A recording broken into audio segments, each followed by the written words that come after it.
គោលដៅវាពិតជានៅឆ្ងាយខ្លាំងមែនទែនសម្រាប់យើងម្នាក់ក៏ប៉ុន្តែបើសិនជាយើងបោះបង់ក៏វាពិបាកដែរដោយសារតែយើងបានដើរវាជិតដល់គោលដៅហើយអញ្ចឹងអ្វីដែលសំខាន់គឺយើងប្រឹងធ្វើដំណើរតទៅមុខទៀតកុំបោះបង់នៅក្នុងគណៈពេលនេះបើសិនបើមានបញ្ហាអ្វីក៏ដោយគឺយើងអាចដកថយដើម្បីដោះស្រាយបញ្ហាសិនហើយយើងនឹងបន្តទៅមុខទៀតមិនបាច់ព្រួយបារម្ភអ្វីទាំងអស់ហើយយើងប្រឹងតែធ្វើដំណើរតទៅមុខទៀតទោះបីមានបញ្ហាអ្វីកើតឡើងខ្លាំងប៉ុណ្ណាក៏ដោយ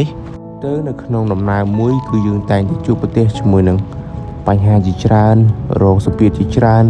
ពីសំណាក់មនុស្សជំនាញខ្លួនពីបរិបទនៃសង្គមនីមួយៗនិងបញ្ហាផ្សេងៗទៀតដែលយើងជួបប្រទះវាធ្វើយើងមានសម្ពាធខ្លាំងហើយវានឹងជំរុញទឹកចិត្តឲ្យយើងបោះបង់កាន់តែខ្លាំងហើយមួយទៀតនៅពេលដែលយើងមានអារម្មណ៍ថាចង់បោះបង់យើងត្រូវតែមានកម្លាំងចិត្តមួយដើម្បីជំរុញខ្លួនឯង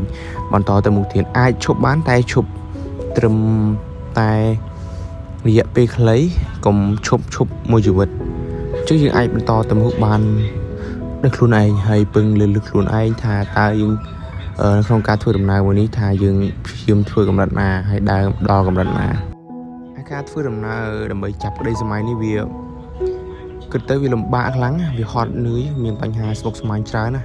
ជំរុញខ្លួនចេះផងចុះផងច្រើនខ្លាំងណាប៉ុន្តែអ្វីដែលសំខាន់គឺយើងនៅតែរីករាយជាមួយនឹងខ្លួនឯងបើសិនជាលំបាកហើយយើងបោះបង់ទៀតវាពិតជាស្ដាយខ្លាំងមែនទែនអញ្ចឹងនៅក្នុងដំណើរជីវិតមួយនេះគ្មានអីដែលស្រួលទេយើងត្រូវទទួលស្គាល់ថាសុទ្ធតែលំបាកទាំងអស់មិនថាស្អីក៏ដោយធ្វើអ្វីមួយក៏ដោយហើយសុទ្ធតែលំបាកទាំងអស់គ្មានអ្វីដែលស្រួលទេយើងត្រូវចាំទុកក្នុងគូក្បាលថាគ្មានអ្វីដែលស្រួលទេវាលំបាកសឹងថាគ្រប់យ៉ាងទាំងអស់ទាំងស្អីដែលមានព័ត៌មានជុំវិញយើងទាំងអស់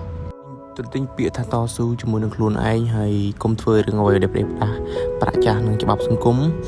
ប្រឹងប្រែងតស៊ូព្យាយាមអំណត់អត់ធ្មត់ទោះវាហត់ពេលនេះអាចនៅថ្ងៃក្រោយអាចនឹងរីកចម្រើនក៏ដូចជាទទួលបាននូវសមិទ្ធផលល្អជាងនេះយើងត្រូវចាំថាអ្វីដែលយើងអាចធ្វើបានគឺយើងខំប្រឹងប្រែងដើម្បីទទួលបាននូវលទ្ធផលល្អនៅថ្ងៃក្រោយជាងលទ្ធផលល្អនៅថ្ងៃក្រោយគឺអាស្រ័យលើការខំប្រឹងរបស់យើងនៅថ្ងៃនេះដែរជាងអ្វីៗគ្រប់យ៉ាងគឺត្រូវការអត់ធ្មត់អំណត់ព្យាយាមតស៊ូដើម្បីជំនះរាល់ឧបសគ្គរាល់បញ្ហាដែលកើតឡើងអញ្ចឹងវីដេអូរបស់យើងឈានដល់ទីបញ្ចប់ហើយសូមអរគុណដែលបានទស្សនាវីដេអូមួយនេះរហូតដល់ទីបញ្ចប់សូមអរគុណសូមជម្រាបលាជូនពរអ្នកទាំងអស់គ្នាទទួលបានសុខភាពល្អកាយសម្បទារឿងមុំធ្វើដំណើរប្រកបដោយសុខសុវត្ថិភាពសូមអរគុណ